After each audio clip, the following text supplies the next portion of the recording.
Hello everyone, welcome back to my channel. और आज हम जो करेंगे उसमें क्या रहेगा, आपका कुछ डेफिनेशंस मैं बताऊंगी। जैसे हमने जो भी पढ़ा था कि एनवायरनमेंट ज्योग्राफी, उसके बारे में क्या पढ़ा, फिर इकोलॉजी का कॉन्सेप्ट हमने अच्छे से क्लियर किया था। तो अब इनमें से जो भी शॉर्ट क्वेश्चन बनते हैं, जैसे आपके 2 मार्क्स में जो क्वेश्चन आते हैं, ठीक है, आज हम उनको करेंगे डिटेल में। तो जैसे आप लोगों को अब अच्छे से में भी समझ में आ गया होगा कि क्या डिफरेंस होता है, इकोलॉजी क्या होती है, इकोसिस्टम क्या होता है। ठीक है बेटा, तो सबका एक अलग एरिया, अलग से डेफिनेशन बनती है। तो जैसे हम पढ़ रहे थे इकोलॉजी के बारे में, हमने बहुत अच्छे डिटेल में अपना क्वेश्चन कंप्लीट किया है। तो व्हाट इज़ इकोलॉजी, अगर इस बारे में हम पढ़ते हैं तो क्या है इकोलॉजी। क्या था? ऑर्गेनिज्म था। ऑर्गेनिज्म क्या होते हैं? जो आपके जितने भी एनिमल्स हैं, प्लांट्स हैं, और जो भी परजीवी होते हैं, जो दूसरे पे डिपेंडेंस होते हैं, दूसरे की बॉडी से अपना भोजन लेते हैं, वो सब क्या? ऑर्गेनिज्म, जिनको रहने के लिए, सर्वाइव करने के लिए एक दूसरे पर डिपेंड रहना पड़ता है। ठीक है, वो होते हैं ऑर्गेनिज्म। तो ऑर्गेनिज्म का उनके एनवायरनमेंट के साथ जो भी कैसे इंटररिलेशनशिप है, कैसे एनर्जी लेते हैं, न्यूट्रिएंट कैसे उनको मिलते हैं, इन सब के बारे में था। तो अप्लाइड इकोलॉजी क्या होती है कि applied ecology is the practical application of ecological principle to address real world environmental challenges. कि जितने भी हमारे एनवायरनमेंट्स में जो भी प्रॉब्लम्स आती हैं, उन सब के बारे में अप्लाइड क्या होता है कि जब से मानव मनुष्य ने अपना जो भी अपनी वो करी है टेक्नोलॉजी के द्वारा, तो it's bridge the gap between theoretical ecology and practical environment management की ज़रूरत पड़ती है पॉल्यूशन बढ़ने से। फोकस करता है किसको? सोशल की जो प्रॉब्लम्स है उनको सोल्व करने में, चाहे वो इकोनॉमिक है, पॉलिटिकल प्रॉब्लम्स है, इकोलॉजिकल पर्सपेक्टिव के व्यू से अगर उसको सॉल्यूशन दिए जाते हैं। The field examine how natural system function, कि जो नेचुरल सिस्टम है वो कैसे फंक्शन करती है। अब जैसे किसी भी एरिया की एक पर्टिकुलर अलग से इकोलॉजी बनती है, ठीक है। जैसे आप जाओगे तो समुद्र में जो जीव जंतु हैं, एनिमल्स हैं, प्लांट्स हैं, वो कैसे सर्वाइव करते हैं, उनको अलग से चाहिए होता है खाना पीना, उनका रहन सहन, वो अलग से एक अलग इकोलॉजी बनती है। आप इसमें जाओगे, डेजर्ट वाले एरिया में जाते हो, यहाँ की अलग से इकोलॉजी बनती है, क्योंकि यहाँ पे जो प्लांट्स हैं जो ग्रो करते हैं, कैसे न्यूट्रिएंट लेते हैं, किस टाइप से उनको सनलाइट मिलती है, तो वो किस तरह से फंक्शन करते हैं।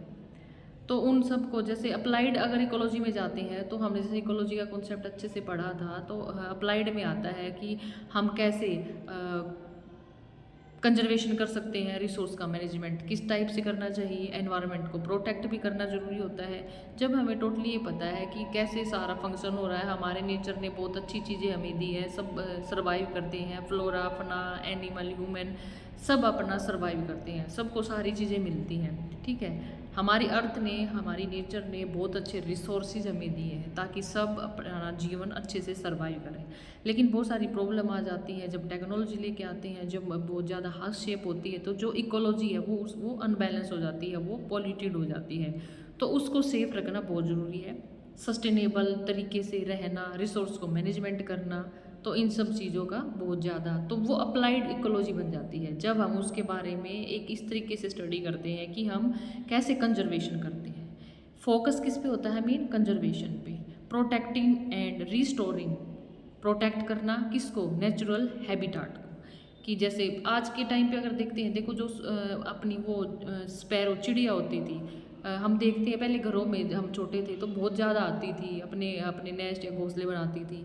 लेकिन आज के टाइम पे क्या वो ख़त्म होती जा रही है, क्योंकि मनुष्य ने क्या किया है, बहुत ज़्यादा हर जगह एसी अपना, जैसे रेफ्रिजरेटर है, एसी है, एयर वो है, तो उसकी वजह से क्या हुआ है, CO2 बढ़ी है।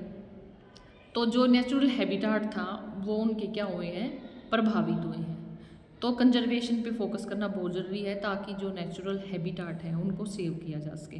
फिर रिसोर्स मैनेजमेंट आता है कि सस्टेनेबल यूटिलाइजेशन करना चाहिए, सतत पोषणीय विकास बहुत ज़रूरी है। जो प्राकृतिक हमारे संसाधन हैं उनको बैलेंस करना बहुत ज़रूरी है। ह्यूमन की नीड्स भी पूरी कंप्लीट हो जाती है, और एनवायरमेंटल हेल्थ भी। अगर एनवायरमेंटल हेल्थ अच्छी नहीं रहेगी तो हमारे सामने हमारी सोसाइटी में सभी के लिए खतरा है। वो ये नहीं है कि सिर्फ मनुष्य के लिए प्रॉब्लम्स आती हैं, तो प्रॉब्लम सॉल्विंग होता है। जब अप्लाइड हो जाती है इकोलॉजी तो क्या होता है, उसमें प्रॉब्लम के सॉल्यूशन दिए जाते हैं कि एनवायरमेंटल में क्या क्या चैलेंजेज हैं, इकोलॉजिकल प्रिंसिपल कौन कौन से हैं, कैसे हम उसको बैलेंस कर सकते हैं, सस्टेनेबल यूटिलाइजेशन कैसे हो सकता है। ठीक है, तो नेक्स्ट उसमें देखते हैं बेटा कि पॉपुलेशन इकोलॉजी। पॉपुलेशन इकोलॉजी क्या होती है? जब population ecology examine how population of organism interact with their environment and change over time. ये किस पे फोकस करता है? Dynamic single species with their natural habitat. कोई भी एक सिंगल स्पीसीज ले लेते हैं, चाहे प्लांट्स की हो चाहे एनिमल हो, उसके बारे में स्टडी करता है कि उसकी कितनी ग्रोथ होती है, कैसे वो सर्वाइव करता है, कैसे उसका हैबिटेट होता है, कैसे उसका पूरा साइकिल होता है, और उसको एनालाइज करता है how physical and biological factor influence population size, कि पॉपुलेशन साइज को किस तरह से इंक्रीज करते हैं। अगर उनको अच्छा एनवायरनमेंट मिलेगा, सनलाइट प्रॉपर मिलती है, अच्छे से ग्रो करते हैं, तो क्या होगा, पॉपुलेशन साइज उनका इंक्रीज हो जाता है। अब आप फॉर एग्जांपल देखते हैं, घर में कोई भी एक पेड़ लगाते हैं, एक छोटा सा पौधा लगाते हैं, अगर आप उसकी केयर करोगे, सही टाइम पे उसको पानी दोगे, उसको न्यूट्रिएंट दोगे, खाद डालोगे, तो वो जल्दी ग्रो करता है। अगर उसकी केयर नहीं होगी, उसको पानी नहीं मिलेगा, तो वो उतने अच्छे से ग्रो नहीं कर पाता। तो एक एनवायरमेंटल हेल्थ क्या होती है कि सभी जो हमारे फ्लोरा है, फुना है, जो भी हैबिटेट थे, जो इकोलॉजी बनती है, जो इकोसिस्टम बनता है, वो सभी क्या रहे, हमारा सेफ रहे। की कॉन्सेप्ट क्या जाते हैं कि population density and distribution pattern कैसा बनता है। Birth and death rate affecting population growth को बहुत ज़्यादा अफेक्ट करते हैं। बर्थ ज़्यादा हो रही है तो पॉपुलेशन इंक्रीज हो जाएगी, डेथ ज़्यादा हो रही है तो डिक्रीज हो जाती है। माइग्रेशन का भी बहुत इम्पैक्ट पड़ता है, एज स्ट्रक्चर, सेक्स रेशियो, तो ये क्या बनती है, हमारी पॉपुलेशन इकोलॉजी बनती है। फिर आता है फिजिकल एनवायरनमेंट क्या होता है। तो फिजिकल एनवायरनमेंट में हमारा क्या आता है, नेचुरल जो पर्यावरण है उसमें किस चीज़ को इंक्लूड किया जाता है, किसको फैक्टर को इंक्लूड करते हैं। जैसे सबसे पहले आता है इसमें टेम्परेचर कैसा है, वाटर की अवेलेबिलिटी कितनी है, सोयल कंपोजिशन किस टाइप का है, लाइट इंटेंसिटी है, एटमॉस्फेरिक कंडीशन किस टाइप की है। अगर बहुत ज़्यादा ठंड पड़ रही है तो वहाँ पे भी जीवन ज़्यादा, मतलब वहाँ पे लोग ज़्यादा रहना पसंद नहीं करते हैं। तो अगर हमें प्लेन एरिया है, रिसोर्स अच्छे से हैं, एग्रीकल्चर अच्छी कर पा रहे हैं, वाटर को कंजर्व कर रहे हैं, वाटर बहुत अच्छे से हमें मिल रहा है, सोयल भी अच्छी टाइप्स की पाई जाती है, तो वो फिजिकल एनवायरनमेंट में सबको इंक्लूड किया जाता है। फिर आता है आपका कि स्पीसीज हैबिटेट रिलेशनशिप क्या होता है। एक सेकंड बेटा, फिजिकल इसमें क्या चीज़ें पाई जाती हैं कि species habitat relationship, understanding how specific species adapt to and utilize their habitat, कि जो स्पीसीज होती हैं वो कैसे अडप्ट करती हैं, कोई भी प्रजाति हम ले लेते हैं, कैसे अडप्ट करती है, कैसे रिसोर्स को यूटिलाइज करती है और किस टाइप से वहाँ पे जीवन को सर्वाइव करती है। फिर आता है एनवायरमेंटल फैक्टर क्या होते हैं कि analysing how physical condition shape population characteristics, कि जो भी एनवायरमेंटल फैक्टर होते हैं, एनवायरमेंटल फैक्टर में हमारा जो क्या क्या मैंने बताया था अभी आपको, जैसे टेम्परेचर है, वाटर है, सोयल है, ठीक है, लाइट इंटेंसिटी है, एटमॉस्फेरिक कंडीशन है, ये सारी चीज़ें मिलके किसको कॉम्पैक्ट करती है, वहाँ के पॉपुलेशन साइज को बढ़ाती है कि वहाँ पे किस प्रकार का पॉपुलेशन साइज स्ट्रक्चर शेप बनेगी। पॉपुलेशन चेंज कि studying factor that cause population to increase, decrease और रिमेन स्टेबल, कि किसी पॉपुलेशन चेंज में हम क्या पढ़ते हैं कि जो पॉपुलेशन वो बढ़ रही है, वो घट रही है या डिक्रीज हो रही है। तो ये था हमारा पॉपुलेशन। फिर आता है नेक्स्ट आपका बायोमास, कि बायोमास क्या होता है, द लिविंग मैटर को क्या बोलते हैं। डेफिनेशन अगर इसकी हम देखते हैं तो क्या होता है, total dry weight of living organic matter पर unit area and time in an ecosystem, कि जो ड्राई वेट हो जाता है, ड्राई वेट किसका, लिविंग ऑर्गेनिक जो मैटर होते हैं पर unit area time in an ecosystem, उसको क्या बोलते हैं, बायोमास बोलते हैं। मेजरमेंट कैसे होती है इसकी, कि उनकी जो क्वांटिफील्ड बाय कलेक्टिंग ड्राइंग है, वेइंग है, बायोलॉजिकल मटेरियल है, स्पीसीज है, एरिया है, और उसके क्या बेनिफिट होते हैं, इंडिकेट्स किसको करता है, इकोसिस्टम को, प्रोडक्टिविटी, एनर्जी को स्टोर, उसकी कैसी कैपेसिटी है, और लिविंग ऑर्गेनिज्म किस टाइप के मिलते हैं। तो biomass represent the total quality of living biological material, किसको डिफाइन करता है, टोटल जो क्वालिटी है बायोलॉजिकल मटेरियल्स की, इकोसिस्टम उसको क्या देता है, डिफाइन करता है। और किसको मेजर करता है, ड्राई वेट किसका, dry weight per unit area में to eliminate water content variations किस टाइप के पाए जाते हैं, एनर्जी फ्लो किस टाइप का पाया जाता है, लिविंग ऑर्गेनिज्म किस कौन सी क्वांटिटी के हैं, किस टाइप के हैं, किस टाइप का एरिया है। तो इकोलॉजिकल स्टडीज़ की जाती है इसमें कि बायोमास हेल्प साइंटिस्ट उसको प्रोडक्टिविटी, उसकी हेल्थ को, लेवल को, रिसोर्सेज को, ट्रॉपिक लेवल को तो डिफाइन करता है, वो हो जाता है आपका बायोमास। डीप इकोलॉजी मैंने आपकी कल वाली क्लास में भी कराया था कि डीप इकोलॉजी क्या होती है, कि radical environment movement philosophy advocating for natural centred thinking होती है ये। अगर इसका में हम देखते हैं तो किस किस को, earth as a centre, equal value और इंटरकनेक्टेड, चाहे वो आपके डीप इकोलॉजी मेन अगर उसमें बताया जाए तो डीप इकोलॉजी क्या होती है, जो फ्लोरा है, फौना है, एनिमल जो प्लांट्स हैं, ह्यूमन है, सबको क्या मिलेगा, इक्वल वैल्यू मिलती है। जब इक्वल वैल्यू मिलती है कि ये नहीं है कि मनुष्य के पास टेक्नोलॉजी है, उसका माइंड है, वो बहुत ज़्यादा क्रिएटिव है तो वो सब कुछ कर सकता, नहीं, डीप इकोलॉजी सबके लिए इक्वल है, अर्थ सेंटर्ड होती है। इकोलॉजिकल नीचे एक वर्ड आता है, इकोलॉजिकल नीचे, या जिसको हैबिटाट ब्रैकेट में लिख सकते हो कि नीचे मतलब हैबिटाट होते हैं, द रोल ऑफ स्पीसीज, कि इकोलॉजिकल नीचे डेफिनेशन मैंने आपको कल अच्छे से कराई थी कि किसने इसका वर्ड का यूज किया। तो an ecological niche describe the specific role and position of a specific with their environment, कि कोई भी एक स्पेसिफिक हम क्या लेते हैं, डिस्क्राइब करते हैं स्पेसिफिक रोल, क्या रोल है स्पीसीज का उसके एनवायरनमेंट के साथ, वो कैसे सर्वाइव करती हैं, ये चीज़ हम इसमें देखते हैं कि उसके सराउंडिंग एरिया के साथ क्या यूटिलाइजेशन है, क्या टाइमिंग है, एक्टिविटी किस प्रकार से है, कैसे रिलेशनशिप होता है। तो इसमें अगर देखते हैं कंपोनेंट ऑफ नीचे कि किस किस चीज़ों से मिलके हमारा इकोलॉजिकल नीचे का अगर आप ब्रैकेट में देखते हो तो इसका मीनिंग होता है हैबिटाट, ठीक है।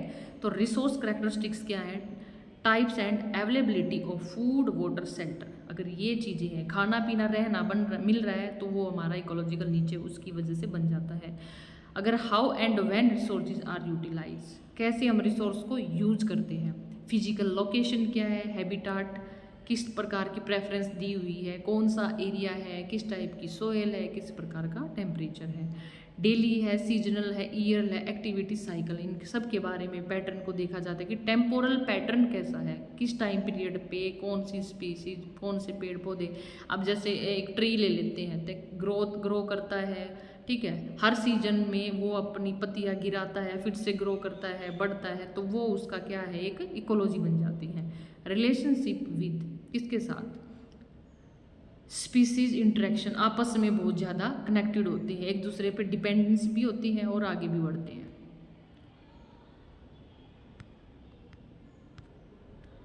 तो ये कुछ डेफिनेशन थी। फिर जैसे इकोलॉजिकल प्रोडक्टिविटी क्या होती है, इकोलॉजिकल प्रोडक्टिविटी किसको मेजर करता है, रेट ऑफ बायोमास, और बायोमास क्या था कि लिविंग ऑर्गेनिज्म होते हैं, लिविंग, ठीक है, उनका ड्राई वेट को जो पर यूनिट एरिया में जब मेजर करते हैं तो वो क्या होता है, बायोमास। और जब rate of biomass production in an ecosystem, जब उसके इकोसिस्टम में हम उसकी क्वांटिटी को देखते हैं, ठीक है, क्वालिटीज़ को करते हैं, एनर्जी को कन्वर्टेड इनटू लिविंग मैटर में कैसे वो जाती है। अब हमें मिट्टी है, हवा है, पानी है, ये सारी चीज़ें मिल रही हैं, तो कोई भी एनिमल, कोई भी जैसे प्लांट्स फॉर एग्जांपल ले लेते हैं, वो कैसे सर्वाइव करता है, कैसे ग्रो करता है, अपने इकोसिस्टम में कैसे सर्वाइव करता है। एक तो होता है प्राइमरी प्रोडक्शन होते हैं, प्राइमरी क्या होती है कि सोलर एनर्जी हमें जो मिलती है, ठीक है, और केमिकल एनर्जी, इन दोनों को फोटोसिंथेसिस से लेके अपना भोजन बनाते हैं, खाना बनाते हैं, तो प्राइमरी प्रोडक्शन कौन से हो जाते हैं आपके पेड़ पौधे। सेकेंडरी प्रोडक्शन क्या हो जाते हैं, transformation of plant biomass into animal biomass through consumption. अब जब घास फूस पेड़ पौधे इनको क्या खाते हैं, एनिमल खाते हैं, तो वो सारी एनर्जी किस में जाती है, सेकेंडरी प्रोडक्शन में चली जाती है। इस प्रकार से क्या होता है, एनर्जी का ट्रांसफर होता है। Flow of energy through different trophic level in food chain, कि अब उनको क्या है, सारे शाकाहारी होते हैं, फिर शाकाहारी को क्या खाते हैं, मांसाहारी खाते हैं। मांसाहारी पे सबसे ऊपर टॉप पे कौन बैठा है, कौन बैठा है, सर्वाहारी ह्यूमन। वो सारी चीज़ें खाता है, पेड़ पौधों से भी लेता है, दूध भी लेता है, ठीक है, मतलब कि प्राइमरी प्रोडक्शन से भी कंज्यूम करता है एनर्जी को, सेकेंडरी से भी, टर्सरी से भी, और सर्व गुण मतलब उस पर बैठा है टॉप पे, ट्रॉपिक लेवल लास्ट में आता है मनुष्य, ठीक है, जो सारी चीज़ें खा लेते हैं उनको बोलते हैं। इकोलॉजिकल साइंस का क्या रिलेशनशिप है, इकोलॉजी क्या है, इज द साइंस, कैसी साइंस है, जो स्टडी करता है इंटरेक्शन किसके बीच का, ऑर्गेनिज्म का उसके एनवायरनमेंट के साथ। Discipline examine both biological and physical. Ecological research किसके बारे में, भाई कैसा एनवायरनमेंट है, किस प्रकार से सर्वाइव करते हैं, कैसी इकोलॉजी बनती है, कैसा एनवायरनमेंट है। अगर इकोसिस्टम में देखना है तो हमें बायोटिक है, बायोटिक कंपोनेंट के बारे में देखते हैं। बायोस्फेरिक लेवल क्या होता है, ग्लोबल प्रोसेस के बारे में स्टडी करता है। इंडिविजुअल एडेप्टेशन किस प्रकार की है, किस प्रकार से इनके रिस्पॉन्स आते हैं। स्पीसीज डायनेमिक चेंजेज किस टाइप से हैं, स्पीसीज इंटरेक्शन किस टाइप से होता है, एनर्जी और मैटर का फ्लो कौन से लेवल से कौन से लेवल तक जाता है। इकोसिस्टम के बारे में अभी तक जैसे हमें बार बार इकोलॉजी बहुत ज़्यादा कन्फ्यूजन हो जाता है, क्योंकि एक दूसरे के सिमिलर है, ज़्यादा कोई वो चीज़ नहीं है। इकोलॉजी क्या होती है कि जो ऑर्गेनिज्म है, जीव जंतु, पेड़ पौधे, प्रोड्यूसर, ये कैसे सर्वाइव करते हैं अपने एनवायरनमेंट के साथ। फिर आता है इकोसिस्टम। इकोसिस्टम क्या होता है, represent a function unit where living organism interact with their other and their physical environment, कि अपने प्राकृतिक पर्यावरण के साथ किस प्रकार से अंतर्क्रिया करते हैं, कैसे प्रोसेस करते हैं।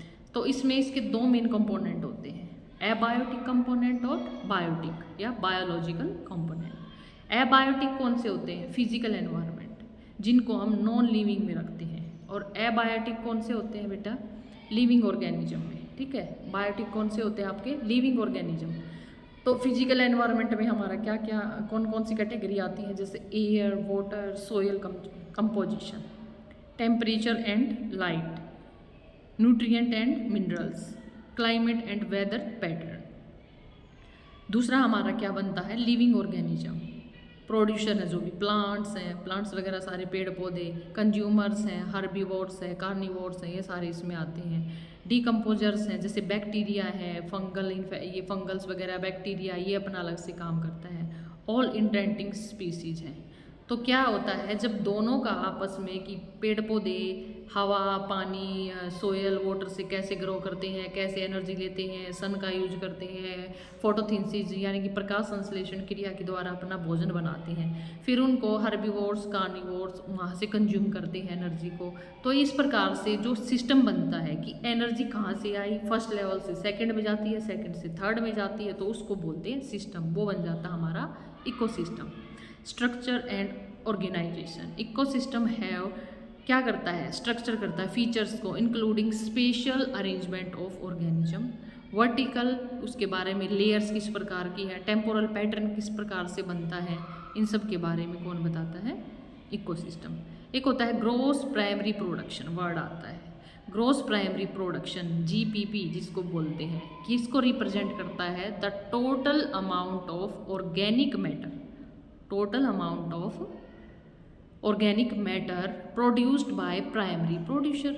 अभी हमने पढ़ा कि प्राइमरी प्रोड्यूसर कौन से होते हैं, पेड़ पौधे, ठीक है, जो डायरेक्ट सनलाइट से, मिट्टी से, हवा से अपना भोजन बनाते हैं।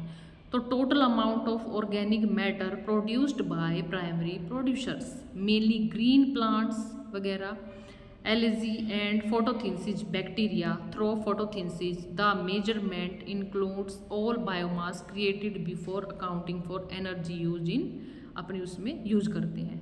सोलर एनर्जी को कैप्चर करते हैं, कार्बन डाइऑक्साइड जो वो यूज करते हैं, बायोमास क्रिएशंस होती हैं। तो इस प्रकार से स्लाइड को बेटा आप अच्छे से एक बार देख लेना, मेरी वर्डिंग को सुनो समझो, क्योंकि किताबों में भी सब कुछ है, हर जगह सारी चीज़ें हैं, लेकिन अपने माइंड को बहुत क्रिएटिव करना पड़ता है, चीज़ों को समझना पड़ता है। अगर आपको एक बार कॉन्सेप्ट क्लियर हो जाते हैं तो समझ के आप जहाँ से भी पढ़ोगे आपके माइंड में सीधा क्या हो जाता है, समझ में आता है कि हाँ ये चीज़ें हैं, ये होता है ग्रोथ प्राइमरी। की प्रोड्यूसर कौन से होते हैं, जैसे terrestrial plants in forest and grassland, वो कैसे अपना भोजन बनाते हैं। एक्वेटिक प्लांट्स होते हैं आपके, ठीक है, कार्बोनेटिक बैक्टीरियल होते हैं, फोटोसिंथेसिस बैक्टीरियल होते हैं। मेजरमेंट किसको मेजर करता है, gram of carbon per square metre per year. GPP किस किस को मेजर करता है, depending on their ecosystem. Calories कितनी है, कितना क्या लगता है, इन सब के बारे में। तो आज का टॉपिक यही ख़त्म होता है, समाप्त होता है। इसमें मेनली हमने क्या कराया था आज वाले में कि इकोसिस्टम क्या होता है, इकोलॉजी क्या होती है, इकोलॉजिकल नीचे क्या होता है। तो कॉन्सेप्ट को और ज़्यादा क्रिएटिव करने के लिए आज वाली वीडियो थी। तो जैसे 2 मार्क्स में जो आपके क्वेश्चन आते हैं तो एक बार ध्यान से इसको सुन लेना, समझ में आ जाएगा। मिलते हैं कल की नई उसके साथ जो आपका अगला टॉपिक है। Thank you so much.